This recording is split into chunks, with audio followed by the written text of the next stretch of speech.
네, 우리 할렐루야 샬롬하고 인사합니다. 할렐루야 샬롬 샬롬 샬롬 샬롬 샬롬 샬롬. 하나님 사랑합니다. 여러분 주 안에서 사랑합니다. 네, 오늘 누가복음 17장 말씀 중심인 11절부터 19절 여러분들 잘 아시는 소리 높여 이르되 예수 선생님의 우리를 불쌍히 여기소서 하거늘 한 마을에 나병 환자 10명이 예수를 만나려 멀리서서 가까이 올 수가 없어요. 그 감격이 있어요. 그 예전에는 이런 질병, 하나님이 주신 병이라고 그러죠. 천역이라고 하죠. 이런 병에 걸린 사람들은 가까이 오면 안 되고 50m 정도인가 그 정도 떨어져 있어야 한다니 얼마나 고함을 질렀을지 여러분들 상상이 되시죠? 이 부분이에요. 그런데 10명을 다 제사장에게 보이라 했거늘 가다가 말고 이방인 한 사람만 돌아와서 하나님께 영광을 돌렸어요. 그랬더니 내 믿음이 너를 구원하니라. 이 사람은 몸도 고쳐지고 영적으로도 구원을 받는 역사.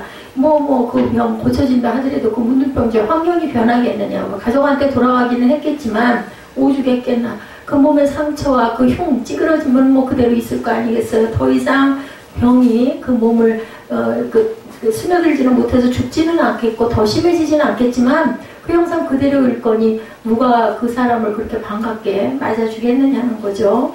그런데도 불구하고 그냥 고쳐지니까 제사장한테 보여가고 확인을 해야 이제는 당신 괜찮아졌으니까 가족에게 돌아가시온지 이거를 허락을 받아야 되거든요. 급하게 갔다. 근데 또 어떤 면으로는 마음들도 있었을 수도 있는데 지금같이 교통이 좋을 때도 아니고 돌아올 수가 없었을 수도 있을 건데 그만한 열정과 그만한 감사가 부족했다라는 그런 내용입니다. 주석 전체를 우리 한번 살펴보도록 하죠. 크게 두 부분으로 누가복음 17장 나눕니다. 1절부터 19절까지는 그리스도의 생활에 관한 것이 나타나죠. 17장에 보니까 예수께서 제자들에게 이르시되 실족하게 하는 것이 없을 수는 없으나 그렇게 하는 자에게는 화가 있다라고 얘기하죠. 그리고 회개하거든 용서하라고 그랬어요. 잘못한 사람들 그냥 무조건 용서하라는 게 아니라 지난번에 제가 그 병원 사건 때 이 말씀이 탁 마음에 오면서 회개하거든입니다. 그냥 용서하라는 것은 아닙니다. 그래서 내 그 형제가 죄를 범하거든 경고하고 회개하거든 용서 경고하라고 얘기합니다. 그리고 회개하거든 용서하라. 7번이라도 내게 죄를 짓고 7번 내게 돌아와 내게 회개하노라 하거든 너는 용서를 하시더라. 왜냐하면 우리도 다 죄인이기 때문이죠. 자, 그리고는 너희에게 겨자씨 하나님만한 믿음이 있었더라면 이 뽕나무를 뿌리가 뽑혀 바다에 심겨라 하였을 것이 이것이 너희에게 순종하였으리라. 믿음이 있으면 무엇도 능치 못할 일이 없다라는 말씀을 쭉 하시죠. 10절까지. 그리고 너희 집에 누구에게 밭을 갈거나 양을 치거나 하는 조음이 있어 밭에서 돌아가면 그대로 곧와 앉아서 먹으란 말할 자가 있느냐. 그렇지 않다는 거예요. 그렇기 때문에 우리는 하나님께 우리가 어떤 순종을 해서 어떤 일을 행하고 나서는 그것을 그렇게 자랑할 것은 없다라는 거죠. 너희도 명령받은 것을 다 행한 후에 이르기를 우리는 무익한 종이라 우리가 하야 할 일을 한 것뿐이라 할지니라. 겸손하라는 말씀을 자랑하고 나대지 말라는 말씀을 여기서 하고 있습니다. 그래서 1절에서 3절이죠. 형제를 실족시키지 말라고 얘기를 하죠. 실족하게 하는 것이 이 세상에서 없을 수는 없지만 있게 하는 자에게는 화가 있다라고 얘기를 합니다. 그러니까 절대로 누구에게인가 상처를 줘가지고 그 사람이 주저앉게 해서는 죄를 받는다라는 거죠. 실족이라는 말은 장애물 올감이 믿기 함정 등으로 유인하는 덫을 얘기합니다. 실족해 하는 자, 즉 죄를 모르는 얘기, 죄를 짓도록 유인하고 죄의 영향을 끼치는 사람은 참으로 하나님의 심판을 받게 된다. 대표적인 게 아담과 하와 시대일 때 누가 사탄이 뱀이 그렇게 하죠. 그렇게 해서 또 하와가 아담을 실족하게 하는 역사. 그래서 결국은 화가 있었습니다. 그러므로 소재를 실족해 하는 것보다 연자맷돌을 목에 메이고 바다에 던지는 것이 낫다고 예수께서 말씀하시죠. 2절에 보면 여기 조그만 어린 자 하나라도 절대로 우리는 믿음에서 실족해 하는 일을 나로 인해서 교회에 아주 오늘도 잠깐 그런 얘기를 했는데 청빙받아서 오시는 목사님들이 아주 곤욕을 치른다. 특히 젊은 목사님들 능력 있고 아주 성적도 좋고 이런 분들 그 당회에서 보내잖아요. 그게 보내면 이제 개척하는 교회들하고는 좀 다르죠. 거기 터줏대감들 누구 장로들 막 안수집사들 권사들이 조금만 조금만 이러면 그냥 막 지적하고 아주 그 목사님들을 눈물 빠지게 하는 그런 경우들이 너무나 많다고 그 권사님이 그러시더라고요. 아우, 그 하나님께 죄 받을 일이지. 왜 그렇게 사람마다 다 단점이 있는 건데 연세가 그 양반이 나보다 위더라고요. 내가 깜짝 놀랐어. 그런 사람을 하나 만났네요. 대개는 다 저보다 나이가 아래인데 그분은 그렇게 안 보이셨는데 나이가 저보다 2살이나 더 드셨더라고요. 많은 사람들이 영혼의 상처를 받고 괴로워하는 상황을 예수님께서는 불쌍히 여기시고 생각했던 것이다. 죄를 짓도록 유도한 그들에게 경책하시기 위한 말씀입니다. 그래서 행한 대로 보응을 받는다고 이사야 3장 11절에 악인에게는 화가 있으니 이는 그의 손으로 행한 대로 그가 보응을 받을 것이니라. 말씀을 순종치 않음으로 실족한다고 베드로전서 2장 8절에도 또한 부딪히는 돌과 걸려 넘어지게 하는 바위가 되었다 하였느니라. 그러니까 부딪히는 돌이나 걸려 넘어지게 하는 그 돌이 돼서는 안 되겠죠. 우리가 그들의 말씀을 순종하지 아니함으로 넘어지나니 이는 그들을 이렇게 정하신 것이라고 얘기합니다. 그리고 7번씩 7번이라도 이거는 완전 숫자죠. 7이라는 숫자는 그런 상징을 의미하는데 무제한으로 용서하라고 3, 4절에 아까 제가 읽어드린 것처럼 예수님께서는 형제가 죄를 범하거든 경계하라 얘기를 하는 거예요. 너 당신이 이거 잘못했어 하고 얘기를 하고 아 잘못됐구나 하거든 용서하라는 거죠. 범죄를 볼 때는 경계하며 경책할 줄 알아야 된다. 잘했다 아니면 한국무원을 해서는 안 된다. 이는 성도들의 의무 중 하나로 죄인을 권면하는 일에 속하죠. 혈기를 내고 하는 게 아니라 그 사람의 잘못된 것을 타이를 줄 알아야 된다. 또 회개한 형제를 용서해 주는 것도 우리들의 의무에 속한다. 성도들은 당연히 이렇게 해야 된다. 죄 지은 자를 비판하고 정죄하기는 쉽지만 그 죄를 용서하고 또한 우리가 정말 온유하게 타이르기는 어렵죠. 말을 안 듣고 할 때 보면 그냥 몹쓸 그 행동이 너무나 미워가지고 우리는 혈기가 나고 원성이 높아지는데 이 부분을 우리는 절제를 할 줄 알아야 된다. 주님께서 무제한의 용서를 가르치시는 것을 기억하면서 성도들을 용서의 생활을 실천할 줄 알아야 되겠다. 쉽지는 않습니다. 쉬운 일 같으면 성경에 기록해 놓으셨을 리가 없겠죠. 시편 39편 1절에도 범죄치 않도록 하라고 권면하십니다. 또한 마태복음 6장 14, 15절에도 용서하면 천국께서도 우리 과실을 용서하시리라고 말씀하시죠. 너희가 사람의 잘못을 용서하면 너희 하늘 아버지께서도 너희 잘못을 용서하시려니와 너희가 사람의 잘못을 용서하지 아니하면 너희 아버지께서도 너희 잘못을 용서하지 아니하시리로다 이렇게 말씀합니다. 믿음의 기적에 대해서 5절에 말씀하죠. 우리 한번 읽어볼까요? 한번 5절 사도들이 주께 여짜오되 우리에게 믿음을 더하소서 하니 이렇게 얘기하고 있습니다. 6절에는 뭐라고 말씀하세요? 주께서 이르시되 너희에게 겨자씨 하나일 만한 믿음이 있었다라면 이 뽕나무대로 뿌리가 뽑혀 바다에 심겨라 했을 것이요 그것이 너희에게 순종하되 그 뽕나무가 그렇게 순종했을 거라는 거예요. 능력을 너희에게 주겠다라는 말씀이죠. 믿음은 하나님의 능력이므로 우리가 지극히 작은 믿음이라도 가지고 있다면 그 믿음을 통해서 하나님의 놀라운 이적을 체험하게 될 것이다. 믿는 자에게는 뭐라고요? 능치 못함이 없으리라. 마가복음 9장 23절이죠. 할 수 있거든요. 무슨 말이냐? 믿는 자에게는 능치 못함이 없느니라 하셨습니다. 주를 믿는 자는 주께서 하시는 일을 저도 할 것이요. 요한복음 14장 12절이죠. 내가 진실로 너에게 이르노니 나를 믿는 자는 내가 하는 일을 그도 할 것이요. 그보다 큰 일도 하리니 이는 내가 아버지께로 감이라. 내가 아버지께로 가면 너희들은 내가 한 일보다 더 큰 일도 할 수 있을 것이다 라고 말씀합니다. 천국의 참된 의미에 대해서 종의 자세에 대해서 8절에 증거하고 있습니다. 도리어 그대로 내 먹을 것을 준비하고 띠를 띠고 내가 먹고 마시는 동안 수종 들고 너는 그 후에 먹고 마시라 하지 않겠느냐라고 얘기하죠. 고대 사회의 종은 주인의 재산과 같은 신분이어서 사람이 아니어서 그냥 재산이에요. 그죠? 그 자신 주인의 소유죠. 모든 것이 주인의 것이 되고 주인의 배려로 살기도 하고 죽기도 합니다. 그러므로 종은 이후 여호와를 막론하고 주인을 위해서 목숨도 바쳐야 되는 거죠. 예수님은 제자들에게 종에 대한 비유를 말씀하시면서 제자들을 바리고 이러한 종과 같은 하나님의 일꾼이다. 그러니까 목숨도 내 게 아니에요. 하나님 겁니다. 종에게 있어서 자기 주장은 있을 수가 없죠. 오직 뭐만 순종, 복종이 아닌 순종을 주님께서는 말씀하시죠. 그렇게 되면 내가 너와 친구가 되리라고도 말씀을 합니다.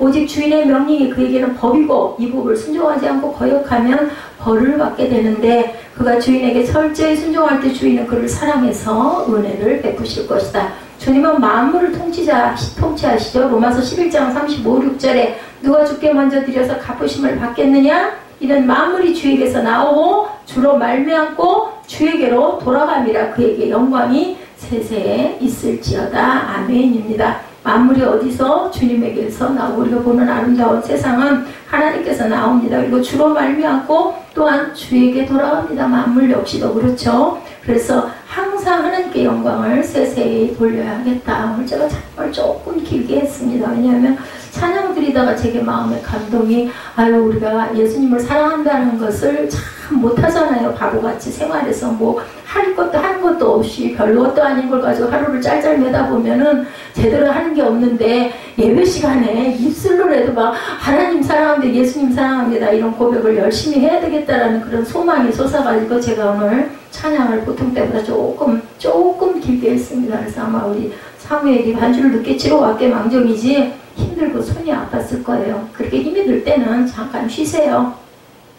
바울은 자신을 죄인 중에 괴수라고 그러죠. 디모데전서 1장 5절에 이 교훈의 목적은 청결한 마음과 선한 양심과 거짓이 없는 믿음에서 나오는 사랑이라고 증거합니다. 그래서 구원받은 문둥병자 오늘 본문이죠. 11절에서 19절에 나타납니다. 예수께서 예루살렘으로 마지막 여행을 하기 위해 갈릴리와 사마리아 접경을 지날 때 10명의 문둥병자를 만나는 사건이 11절 12절에 나타나죠. 문둥병자들은 예수님을 보고 멀리서 가까이 못 와요. 그죠? 50m 전방에서 우리 그 생각나더라고요. 초등학교 때 달리기 되게 짧은 달리기 할 때 50m 달리기 하잖아요. 그럼 거리가 굉장할 것 같아요. 제가 미터 감각이 없습니다만 그걸로 생각이 땅이 보물을 보면서 하는데 그 먼 데서 소리를 치려면 얼마나 크게 질렀을까. 지금처럼 무슨 마이크가 있는 것도 아니고 확성기가 있는 것도 아니고 그죠? 사람들은 또 얼마나 많았겠어요.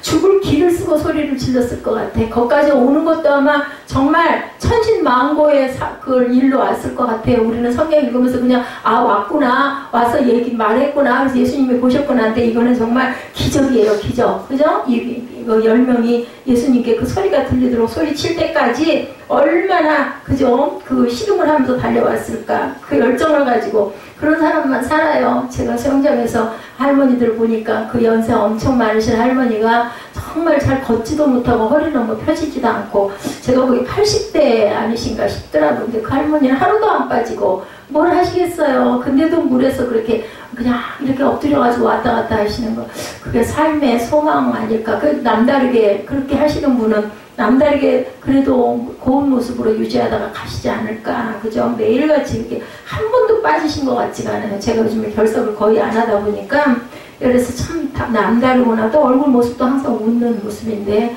예수를 아직 영접하시지 않았더라고요.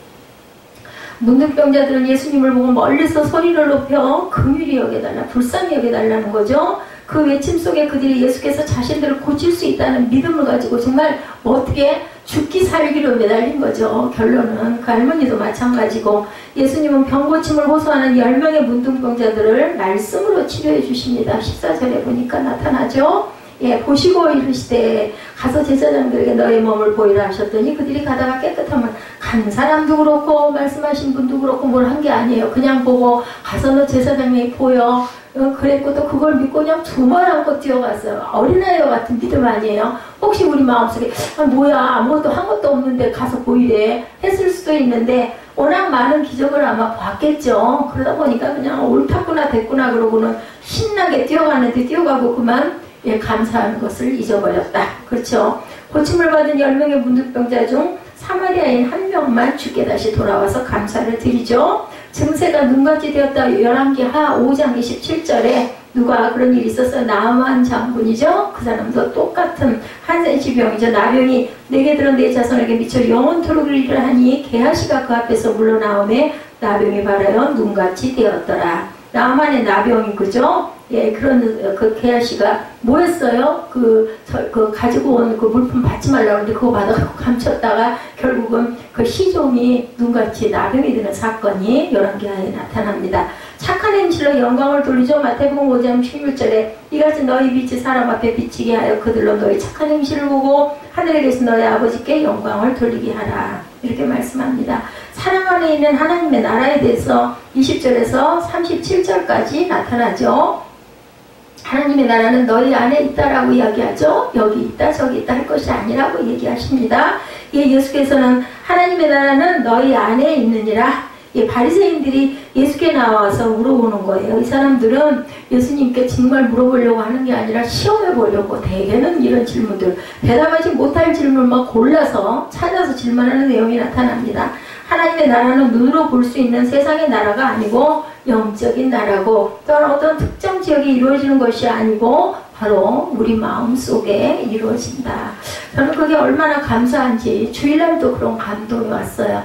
우리 마음 안에 성령께서 계시니 얼마나 감사한가. 그죠? 구약에는 지금 저희가 여호수아를 하고 있잖아요. 근데 구약에는 그런 게 없다 보니까 여호수아도 그냥 깜빡, 그죠? 생각을 못한 거죠. 그리고 그냥 그들을 보니까 멀리서 온 것 같고 하니까 그렇지만, 우리 신앙생활을 오래 하신 분들은 뭐 그걸 딱 증명할 수는 없지만, 저 사람이 좀 온전하다, 온전하지 않다, 영적으로 좀 문제가 있다, 이런 게 눈에 보이죠. 가까이 해서 좋을 사람이다, 좀 이상하네, 이런 것들이 보이는 이런 마음, 또 뭔가 거리낌을 조금만 갖고 나면 막 불편하고 안 좋은 거, 이 모든 게 성령께서 우리 안에 계시기 때문에 말씀하시고 느끼게 하시는 하나님.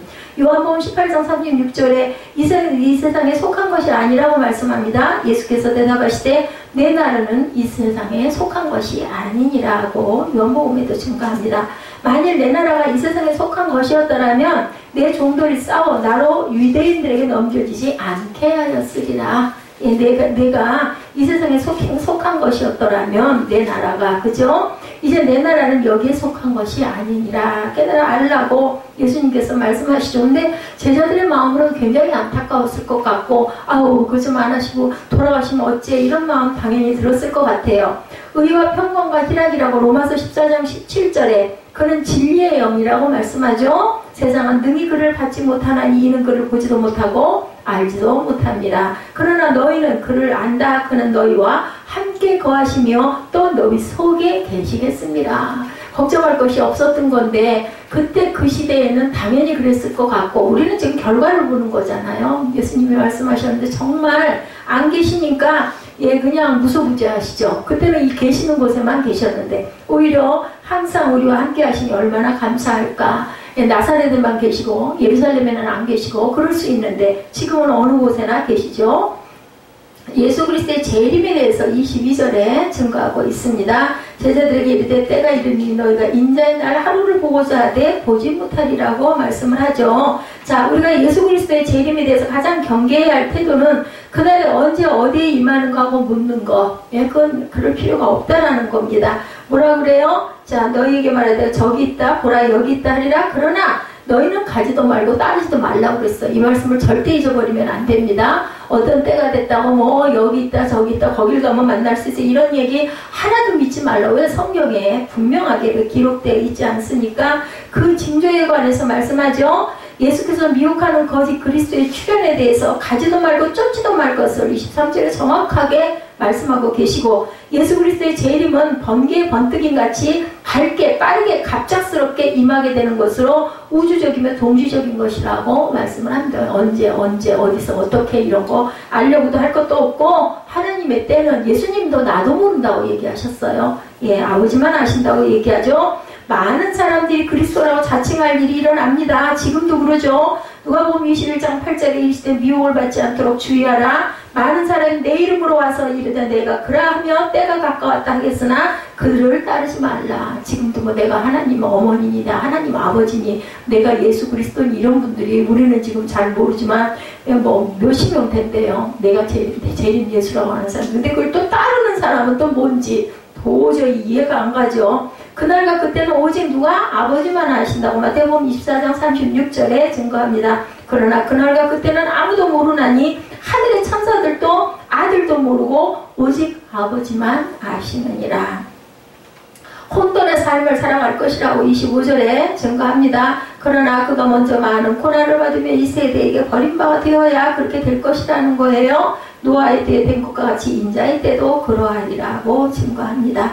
혼돈의 삶을 살아간다라는 거죠. 주께서는 재림이 주러 오심과 그 전에 고난이 있을 것을 말씀하신 그 후에 있을 세상의 심판을 말씀을 합니다. 예수님은 그날의 세상의 모습이 노아의 때와 롯의 때와 같다. 신앙과 불신앙적인 삶에 빠질 때 하나님의 살아계심을 잊어버리고 종말을 염두에 두지 않게 되는 때가 온다라는 거죠. 인자가 나타난 날에 모든 사람들은 진리를 밝히 알 것이라고 30절에서 인자가 나타나는 날에도 그럴 것이다. 우리는 그날을 두려워하고 주님 보시기에 합당한 삶을 살아라 라는 말씀이 누가복음 17장의 말씀입니다. 멸하기까지도 깨닫지 못한다. 마태복음 24장 38구절에 홍수전에 노아와 방수에 들어갔던 날까지 사람들이 먹고 마시고 장가들고 시집가고 있으면서 홍수가 나서 그들을 다 멸하기까지 깨닫지 못하였으니 인자의 임함도 이와 같으리라.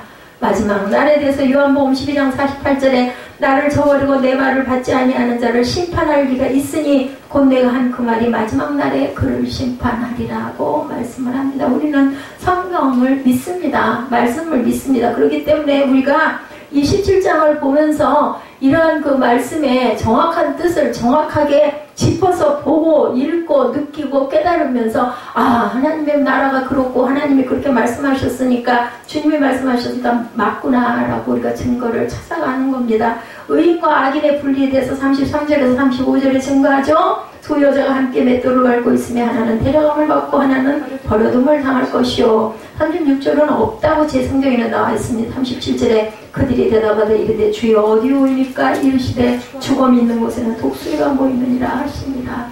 죽음이라는 거 참 그죠? 제가 그 한여사님 돌아가셨다는 소리를 듣고는 그냥 어저께 그냥 얘기를 들었을 때는 그냥이었는데 시간이 갈수록 그게 와서 닿는 거 있죠. 아무것도 못하겠고 음식 밥을 먹으려고 딱 주방에 있다가 전화를 걸었다가 그 얘기를 듣고는 그냥 못 먹겠어요. 그래서 못 먹어버렸어요. 그렇게 함께 저보다 나이가 1살 위거든요. 그랬더니 그 양반이 이렇게 허무하게 돌아가셨게 될 줄이야. 제가 10년 전에 알았을까 5년 전에는 알았을까 참 허무한데 감사하고 다행인 것은 그래도 물론 성당이긴 하지만 어쨌든 예수님을 알고 믿고 기도하다가 갔다라는 게 그 동생분을 만나봤는데 어저께 먼 데까지 가서 만났습니다. 똑같이 생기셨어요. 목소리도 너무 똑같아. 전화로 통화를 하고는 쫓아가서 그 반지를 건네주면서 한 번은 얼굴을 보고 확인을 해야 될 것 같아서 만났는데 언니보다 훨씬 젊으니까 이쁘고 그거 곱고 또 좀 뭐랄까 품위도 있어 보이고 그렇게 막된 분은 아니더라고요. 그래서 생각한 게 형제가 많은 게 좋네. 자매가 있어서 다행이네. 그래도 그거 연계해서 왜 그렇게 그만두시려고 하니까 금방 그만둘 것 같지는 않습니다 하는 걸 보니까 이때다 하고 재고들 처분하시느라고 그런 부분도 조금 있으신 것 같더라고요. 어찌됐든 간에 참 인생사 알 수가 없다. 누가 그분이 저보다 먼저 갈 줄 누가 알았겠습니까? 하나님께서는 그 시와 때를 우리는 아무도 모르는데 내 때를 모르는 거예요. 하나님밖에 아실 수가 없다. 그렇기 때문에 여기 있다 저기 있다 소리를 들을 것도 없고 온전히 그저 하늘을 바라보고 하나님을 사랑하고 입술로 열심히 고백하는 삶이 되시기를 주님의 이름으로 축복합니다.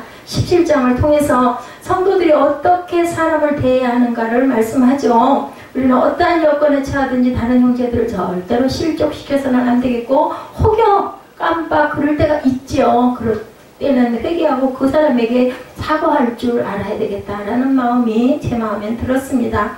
오늘날 교회 안에도 이기주의와 개인주의가 만연하죠. 남에게 거치는 자가 많고 하다못해 아까 말씀드린 대로 주의종을 막 판단하고 비판하고 그냥 흉을 보고 저 따위야 이 따위야 절대로 그러면 안 되거든요. 어찌됐든 간에 노예를 걸쳤든 담회를 걸쳤든 해가지고 이게 종으로 목사님으로 젊어도 오셨더라도 섬길 줄 알아야 되고 그것은 누구에게 하나님께 맡기고 기도해야죠. 부족한 부분들은 순종할 줄 알아야 된다. 누가복음 17장 11절에 예수께서 예루살렘으로 가실 때 사마리아로 갈릴리로 사이로 지나가시다가 한 마을에 들어가시니 나병 환자 10명이 예수를 만나 멀리 서서 소리를 높여 이르되 예수 선생이여 우리를 불쌍히 여기소서 하고는 보시고 이르시되 가서 제사장들에게 너희 몸을 보이라 하셨더니 그들이 가다가 깨끗함을 받았다라고 쭉 나오죠. 그중 한 사람이가 자기 나은 것을 보고 큰 소리로 하나님께 영광을 돌리며 돌아와 예수님 한 사람이 그랬네요. 큰 소리로 하나님께 영광을 돌렸어요. 나은 걸 보고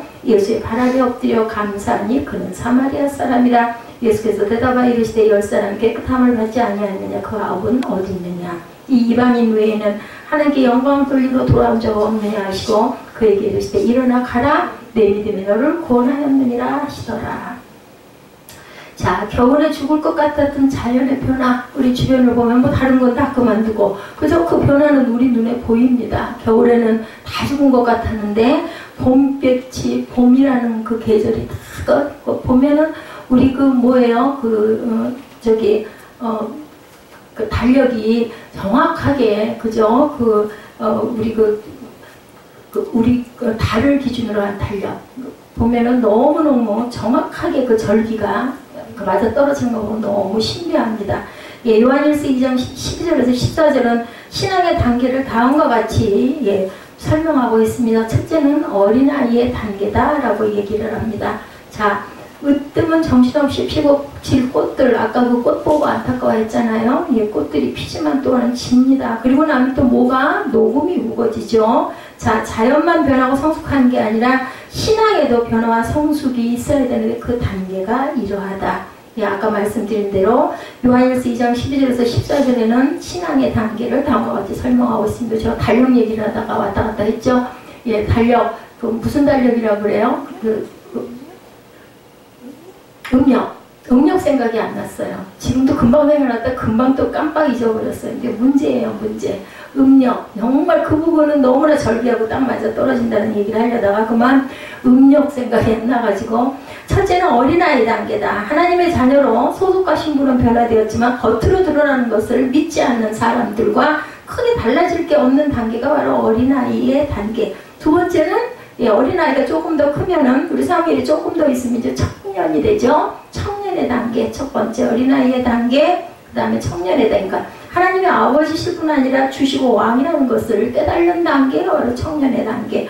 내주하시는 성령님을 경험하기도 합니다. 믿음의 단계예요. 지금 직분을 받아 몸으로 물질로 봉사하고 충성합니다. 직분 받으면 봉사하고 충성해야 돼요. 직분 받은 자가 만약에 아무것도 안 한다면 그건 직분 받은 자가 아닙니다. 근데 때로는 직분을 줌으로 인해서 그 사람을 조금 변화시키려고 일부러 그렇게 하는 경우도 있죠. 자리가 사람을 만들기도 하기 때문에 그것을 소원하고 일단은 직분을 주기도 합니다. 성경을 알아가고 교리적으로 자리를 잡아가지만 종종 한계를 느끼고 시험에 들기도 하는 것이 바로 청년의 단계, 직분받은 자의 단계다. 어떤 사람은 지도자를 대적하기도 하고 교회를 떠나기도 하는 단계가 바로 조금 뭘 좀 알았을 때 사무엘아 그렇게 하지마. 세 번째는 아비의 단계가 됩니다. 그리고 나면 조금 익숙해지면 어떤 단계일까요? 권사님이나 장로님들 쉽게 표현해서 성숙하여 그 어떤 경우에든지 흔들리지 않아요. 하나님 나라가 있고 나는 반드시 갈 거야 이러는 게 딱 뿌리가 잡히죠. 그런가 하면 신앙의 단계를 처음부터 말하는 사람도 있습니다. 첫째는 듣기만 하는 단계 이렇게 얘기를 하기도 합니다. 그야말로 설교나 다른 신앙인들의 말을 듣는 것이 전부인 단계, 막 쫓아다니는 단계예요. 어디 어떤 목사님이 어떻다더라, 뭐 어디 찬양 예배가 뭐가 좋다더라, 무슨 기적이 일어난다더라, 뭐 어떤 이런 게 있다더라 할 때 와 그 쫓아가는 단계가 바로 듣기만 하는 단계. 아직 초보 단계입니다. 그 단계. 두 번째는 깨닫는 단계입니다. 듣는 것과 보이는 일들 그리고 일어나는 일들을 신앙적으로 해석하고 깨닫고 그럼 뭐가 나올까요? 감사가 나오겠죠? 감격이 나옵니다. 세 번째 주님을 만나는 단계. 그러다 보면 기도하죠. 당연히. 그러다 보면 하나님을 만납니다. 주님을 늘 의식하는 신적 의식. 이른바 그 어떤 신적인 정신의 단계. 그리고 늘 주님을 인격적으로 만나고 항상 주님과 동행하는 단계가 된다. 자, 오늘 본문은 이와 또 다른 신앙의 단계를 이야기하죠. 성도도 변하고 성숙해야 된다는 얘기를 합니다. 인생의 밑바닥에서 벗어나기 오늘 본문은 나병 환자들의 이야기를 비유로 말씀하고 있죠. 이 병은 문둥병에서 나병으로 그리고 한센병으로 병명이 바뀌었어요. 그죠? 의학의 발달로 치료가 가능한 병이 지금은 됐습니다만은 성경 원어적으로는 하나님의 매질이라는 뜻이 담겨있는 그러한 그 병, 문둥병이죠. 하나님의 매질. 구약시대부터 이 병은 하나님께 징계를 받고 저주받은 병이라고 불렸습니다. 그 이유는 일단 이 병에 걸리면 얼굴 등 신체의 외부가 흉하게 떨어져 나가고 일그러지죠. 그렇기 때문에 치료가 거의 불가능하고 전염성도 있다. 얼마나 흉하고 얼마나 본인은 정말 죽을 것 같았을까. 그렇다 보니 환자들은 가족과 마을 공동체로부터 철저히 격리가 되었고, 과거 우리나라에도 이 병은 저주스러운 병으로 여겨지죠. 이 병을 알았던 시인 한하운 시인은 자기 병을 천형, 하늘이 내리는 형벌이라고 시를 지었습니다. 그의 시 나에는 다음과 같은 표현이 있습니다.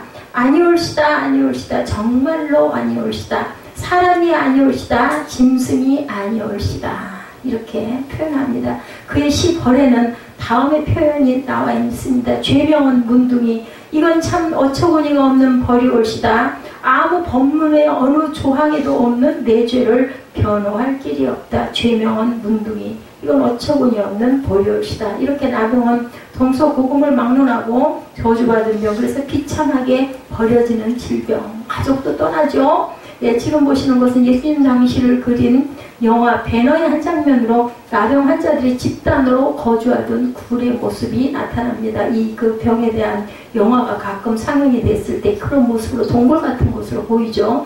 예수님 당시 나병에 걸린 사람들은 이런 모든 자유와 거주권을 박탈당하고 함께 마을에서 쫓겨나서 정해진 곳에 모여서 살아야 된다. 우리나라에도 그런 곳이 있어도 소록도, 그죠? 섬. 그렇게 한 근거는 민수기 5장 1절부터 3절에 나타납니다. 모든 나병 환자나 유출병 환자는 남녀를 불문하고 진 밖으로 보내집니다. 그전에 제사장들이 검진을 받아서 부정하다는 판정을 받은 절차가 있습니다. 나을 때도 판정을 받지만 병이 걸렸을 때도 판정을 받아야 간다. 그렇게 제사장의 판정이 떨어지면 지체 없이 마을 밖으로 추방이 됩니다. 만약 이것을 어기고 진안에 들어오는 자가 있으면 돌로 쳐 죽이라고 엄하게 엄명을 내려놨습니다. 그리고 설사 병이 다 나아도 제사장의 허락을 받아야만 다시 돌아올 수가 있다. 오늘 본문이 이렇게 저주받아 인생의 밑바닥에 있던 나병 환자들의 이야기죠. 듣고 믿고 순종해야 된다. 그죠? 근데 듣기 전에 뭐 했어요? 저는 그분이 마음에 왔습니다. 부르짖었어요. 그죠? 나를 불쌍히 여겨달라고 아마 목청이 터져라고 온 힘을 다해서 소리 질렀을 것 같습니다. 사마리아와 갈릴리 경계 지역에는 많은 나병 환자들이 아마 그곳이 그 나병 환자들이 거주하는 것이었던 것 같아요. 그 이유는 그 지역이 어느 지역에도 속하지 않은 경계 지역이 있기 때문에 거기다 갖다가 모아놨던 것 같습니다. 서로 견원지간처럼 여기는 갈릴리와 사마리아의 경계 지역으로 유대인도 사마리아인도 오지 않는 곳이기에 나병 환자들의 집단 수용소가 되지 않았을까 짐작을 합니다. 그런데 그 저주스러운 동네에 생명이라고는 전혀 없어 보이는 동토의 땅에 예수님의 소식이 들려서 예수님이 거기를 우연히 지나가시지는 않았을 것 같습니다. 일부러 그쪽으로 가시지 않았을까. 그것도 그냥 그렇더라는 소식이 아니라 예수께서 그리로 지나가신다는 소식이 그냥 생명의 구원의 소식, 빛이 임하는 소식이죠. 1절에 예수께서 예루살렘으로 가실 때 사마리아와 갈릴리 사이를 지나가시다가 그래서 그 마을에 있던 10명의 나병의 환자들이 예수님이 지나가실 곳을 향해 길을 떠났어요. 그래서 당시에 규례대하면 나병 환자인들은 정상인들의 50m 이내로는 접근할 수가 없었고, 만약에 불가피하게 사람 사이를 지나갈 일이 있으면 50m 앞에서 큰 소리로 나는 부정하다, 나는 부정하다, 나는 부정하다고 소리를 질러서 다른 사람들 다 도망을 가게 한 다음에 그것을 지나갔다고 합니다. 그래서 오늘 본문에 보면 이 사람들이 예수께 다가가지 못하고 멀찍이 서서 예수 선생님이여 우리를 불쌍히 여기소서 라고 소리만 지르고 있는 것을 우리가 본문에서 13절에 나타나 있죠. 예수가 그들을 보셨습니다. 그리고 말씀하죠. 가서 제사장에게 너희 몸을 보이라. 아주 큰 기적이 일어난 거예요. 율법에 따르면 나병에 걸렸다가 나오면 먼저 제사장에 가서 그 사실을 확인하고 속건제와 속죄제를 드려야만 완전히 나은 사람이 인정을 받게 됐다고 합니다. 따라서 예수께서 가서 제사장에 너희 몸을 보이라고 하신 것은 병이 나았으니 제사장에 가서 확인을 받으라. 아무것도 하시지 않은 채로. 그런데 이 나병 환자들이 다 나았을까? 아니었을 거예요. 그 순간에 기적이 변해갖고 얼굴에 막 일그러졌던 게 다 나아지고 그렇지 않았을 거예요. 그럼 나타나 있질 않죠. 놀라운 것은 10명의 나병 환자들이 자신의 몸에 아무런 변화가 없음에도 불구하고 예수님의 말씀을 그냥 믿고 순종해서 제사장을 향해 길을 떠났다는 것. 그렇게 가다가 도중에 자기들의 몸이 나아졌겠죠. 가는 어느 시점에선가. 이런 점에서 이 사람들은 대단한 믿음을 소유한 거 알고 죽기 아니면 살기니까 그죠? 낫다니까 그냥 무조건 뛰어갔을 것 같습니다. 아무리 치료가 불가능한 병이라도 예수님을 만나면 해결된다라는 것. 병뿐만 아니라 문제는 또 어떻겠어요, 그죠? 자, 그들은 어떻게 이런 믿음을 가질 수가 있을까? 누가복음 5장에 한 나병 환자의 기록이 나타나죠. 5장 12절에 보면 그가 예수님께 나와 엎드린 후에 주여 원하시면 나를 깨끗하게 하실 수 있나이다 라고 고백하는 장면이 있습니다. 그것을 보신 예수님이 내가 원하노니 깨끗함을 받으라 라고 13절에 말씀을 합니다. 곧바로 그는 고침을 받죠. 아마도 이 소문이 널리 퍼졌을 거예요. 이 사람이 딱 얘기만 하면 나을 거니까 무조건 쫓아가라 아마 그러지 않았을까. 자, 그것을 들은 이 10사람의 환자들이 믿게 됐겠죠? 우리도 예수님을 만나죠. 예수님을 만나면 우리도 병을 고침을 받을 수 있고 우리도 살 수 있어. 그리고 죽기 살기를 매달렸을 것 같습니다. 이런 믿음이 저와 여러분에게도 분명히 있어야 되고 그것을 주시옵소서라고 구하는 자, 찾는 자, 부르짖는 자에게 하나님께서는 주신다라고 늘 말씀을 하시죠. 구하라, 찾으라, 두드리라고 말씀을 합니다. 저 사람이 은혜 받은 것처럼 저도 은혜 받게 해주옵소서. 그래서 천국은 믿는 자들이 침노할 때, 그죠? 나중된 자가 먼저 되기도 한다라는 거죠. 이런 믿음으로 주님께 나아가는 것이 필요하다. 뭘로? 아주 열정적으로 그냥 뭐 가면 가고 말면 말지 이게 아니죠. 죽기 살기로 달려가는 사람에게 하나님께서는 먼저 구원을 주신다라는 거. 두 번째, 이 사람들은 대단한 순종의 소유자들이었다. 예수께서는 10명의 나병 환자들에게 가서 제사장에 너희 뭘 보이라 했을 때 그들의 몸에는 변화가 없었음에도 불구하고 그런데도 가라 하시니까 제사장에게 달려가는 모습, 그죠? 이 말씀은 정말로 나은 것을 확인받으러 가라는데 참 그대로 있던 이 병을 어떻게 그렇게 믿었을까? 소문을 듣고 믿었지만 그렇지 않으면 어떻겠어요? 아니면 죽을 건데. 그러니까 뭐 그냥 아무런 생각 없이 달려갈 수밖에 없었겠죠. 오직 순종이 은혜의 문을 열쇠가 된다는 것을 우리가 알아야 되겠다. 아마 정상적인 사고를 가진 오늘날 지금 의학이 발달된 오늘날에 정상적인 생각이나 사고나 인지 능력이 있는 사람 이거 믿기 쉽지 않을 거예요. 뭐 말이 안 돼. 그게 진짜 그럴까? 가서 검사를 먼저 해봐야 되는 게 아닐까? 이런 의아심을 당연히 가질 거죠. 자, 그런데도 그것이 끝이 아니었어요. 자, 감사하기가 남아 있었습니다. 10명의 나병 환자들이 제사장에로 가던 중 그 길에서 깨끗함을 받죠. 그 순간 그들은 정말 뛸 듯이 기뻤을 거예요. 어우, 정말 살아났네였을 겁니다. 심각한 병에 걸렸다가 나아보지 않은 사람, 죽을 병에 걸렸다가 나아보지 않은 사람 아니고 이들 감격을 이해할 수가 없어요. 근데 짐작은 가죠. 그죠? 나병 환자들은 자신들의 몸에 변화가 일어난 것을 알게 되자 너무나 감격해서 껑충껑충 소리를 질렀다라고 나타납니다. 춤도 하면 덩심덩심 추고 고함인지 노래인지 아마 그냥 그냥 고함을 외마디 소리로 외쳤을 것 같습니다. 그 절대의 절망에서 건강을 얻었으니 그 감격은 뭐라고 말할 수가 없었을 거예요. 이제 그들은 건강하게 되고 다시 살아났는데 새 사람이 됐는데 그 순간 세상도 모든 것들이 다 아주 아름답게 보였을 거예요. 바로 이 상황에서 중요한 차이는 그들 중에 한 사람이 자기가 낳은 것을 보고 큰 소리로 하나님께 영광을 돌리며 돌아와 예수의 발 앞에 엎드려 감사하니 그는 사마리아인이라. 16절이 아주 중요합니다. 나병 환자들의 거주지에서부터 함께 지내던 사람들이었어요. 그죠? 같이 예수님의 소문을 듣고 예수님과 함께 동행한 사람들이기도 했습니다. 예수님의 말씀에 순종해서 제사장으로 같이 갔던 사람들은 모두 10명이었는데 9명은 다 어디로 가버리고 단 한 사람만 하나님께 영광을 돌렸다. 9명은 아마도 제사장에 갔겠죠. 그리고는 각자의 길로 뿔뿔이 흩어져 갔을 건데 그게 바빴을 거예요. 아마 가족에게 얼른 가서 쫓아가서 만나야지.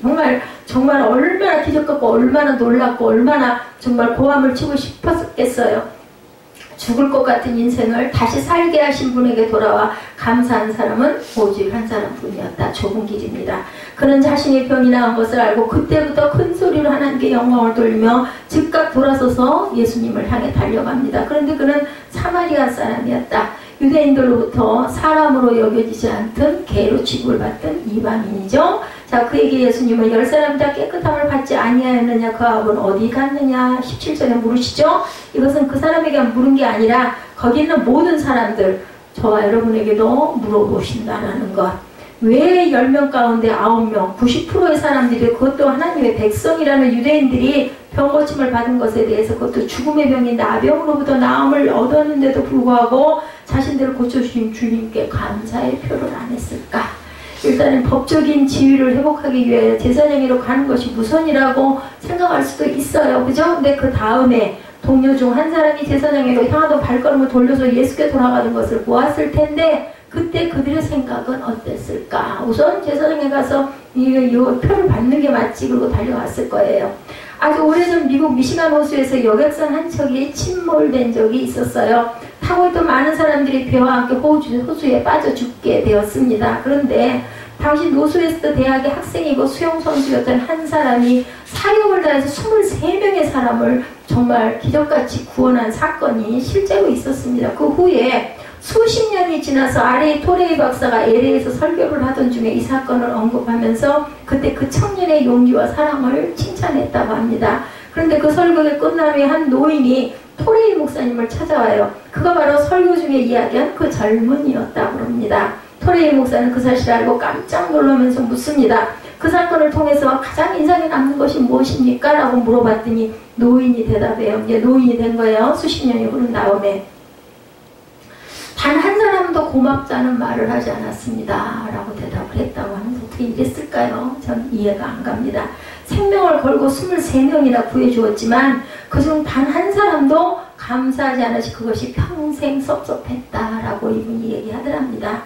예수님이 자신에게 감사하지 않은 9명에게 섭섭해 하셨다는 기록은 없지만 반문하시는 그 내용을 통해서 다 어디로 갔느냐라고 물어보는 그 부분. 그러니까 우리는 은혜를 받으면 어쩔 줄 알아야 되겠다. 제일 중요한 것 감사할 줄 알아야 되겠다는 거예요.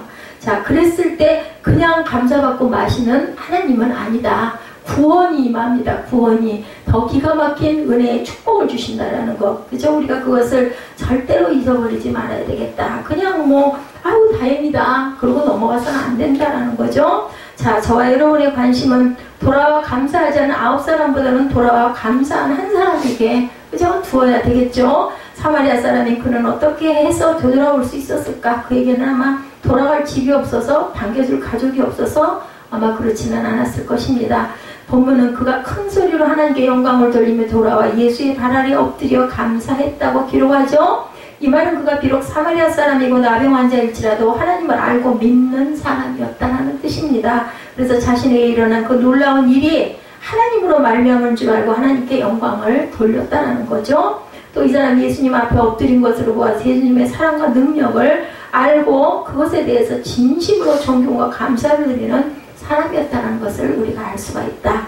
이것을 통해서 우리가 깨달아 알아야 될 것, 결국 하나님을 잘 모르는 사람은 감사하지 않는다라는 것. 아이고 횡재네, 아이고 다행이네, 그냥 그러고 넘어간다는 거죠. 하나님의 능력과 그 놀라운 사랑을 믿지 않는 사람들은 감사하지 않는다는 것. 두 번째, 자신들이 유대인이라는 것, 즉 비록 나병 환자로 죽는 것보다 못한 삶을 살았다고 해도 그 알량한 자존심을 붙잡고 살아가는 사람들은 감사할 줄 몰랐을 수 있겠다. 유대인들이든 로마인들은 헬라인들은 누구든 죽는 것과 다름없는 인생이었는데 주님이 살려주셨다는 것을 진심으로 인정하는 사람이라면 어떻게 감사하지 않을 수가 있었겠는가. 여러분은 주님이 얼마나 영광스러운 하나님인지를 알고 가셔야 되겠다는 겁니다. 자신이 저주받은 인생이라는 것과 그런 저와 여러분을 주님께서 살려주신 것을 인정한다라면 항상 우리 마음바닥에는 하나님께 감사하는 삶이 있어야 되겠고, 우리 일상 속에서도 다 모두 다 매일매일 그렇게 살지 이런 것이 아니라 하루하루 주심에 감사하는 그런 믿음을 가져야 되겠다. 그에게 이르시되 일어나 가라, 내 믿음이 너를 구원하였느니라. 병을 낫게 해준 것보다 더 큰 축복이죠. 병 나은 거야 어차피 언젠가 죽을 일인데 구원까지 해주시는 그 부분이죠. 9명의 유대인들 육체적인 병을 고침받았지만 영혼의 구원은 없었다라는 것. 즉 그들이 병을 고침받았다 해도 그것이 영적인 구원은 아니었다라는 거죠. 비록 믿음으로 병 고침을 받을지라도 그 믿음으로 구원을 받는 것이 아니라는 것. 오늘 본문이 결론적으로 말하는 것은 사마리아인이 보여주는 것으로 감사할 수밖에 없는 신앙, 즉 주님이 누군 줄을 알기에, 주님을 만나기 전 자신이 어떠한지를 알기에 돌아와 감사할 수밖에 없는 그 신앙이 구원받는 신앙이라는 것을 우리가 깨달아야 된다. 주님께 돌아와 감사하지 않은 그들은 다시 옛생활로 당연히 비슷하게 살았겠죠. 다시 세상의 방식대로 육신의 소욕을 쫓아 살아간다라는 것이죠. 예, 그리고 결국은 죽었을 것이고 그 다음에는 영원한 불못에 던져질 수밖에 없는 인생일 거다. 자, 오늘 본문이 보여주는 것은 믿음보다 순종보다 어렵고 힘든 것이 바로 감사다. 왜 모르겠어요, 그죠? 다행스럽고 고마운 거 알면서도 결국은 그냥 그렇게 바쁘니까 급하니까 빨리빨리 그러고 넘어가다 보니까 정작 해야 할 거를 잃어버리고 가는 그런 얘기죠. 오늘 어느 잡지에 해외 토픽 기사가 실렸는데 미국 캘리포니아 주에 사는 한 여성이 남편을 팔겠다는 이색 신문 광고를 냈다고 합니다. 주중에는 일 때문에, 주말에는 사냥이나 운동 때문에, 아내와 가족을 멀리하는 남편 때문에 불만에 차있던 아내가 엉뚱한 광고를 냈습니다. 광고의 문안이 냈다고 합니다. 남편을 염가로 양도함, 사냥도구와 골프채 및 개 한 마리는 덤으로 드림. 이것을 보고 흥미를 가진 여성들로부터 60여 통의 전화가 왔다고 그래요. 그러나 한 사람도 그 남편을 하겠다는 사람은 없었고, 대신에 남편이 살아있는 것을 다행하게 여겨라. 남편이 바람만 피우는 것을 고맙게 여겨라. 그리고 남편과 헤어진 뒤 아이들 양육 문제로 어려웠다는 이혼녀의 충고, 남편은 됐고 개만 줄 수 없냐, 이런 전화들이 왔다고 합니다. 이 여인만 몰랐지 다른 사람들이 볼 때 그 여인은 감사할 조건이 많음에도 불구하고 감사하지 않았다라는 것.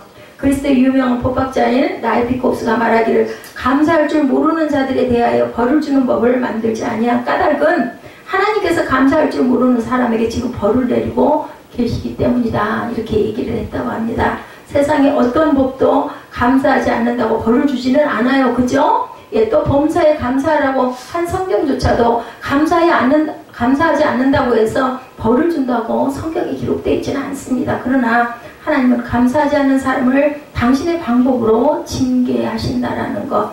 하나님은 감사를 모르는 사람의 가정, 자녀, 사업, 건강에 벌을 주고 계신다. 그러므로 감사의 삶을 우리는 아주 중요하게 생각하고 감사를 드리는 저와 여러분이 돼야 되겠다.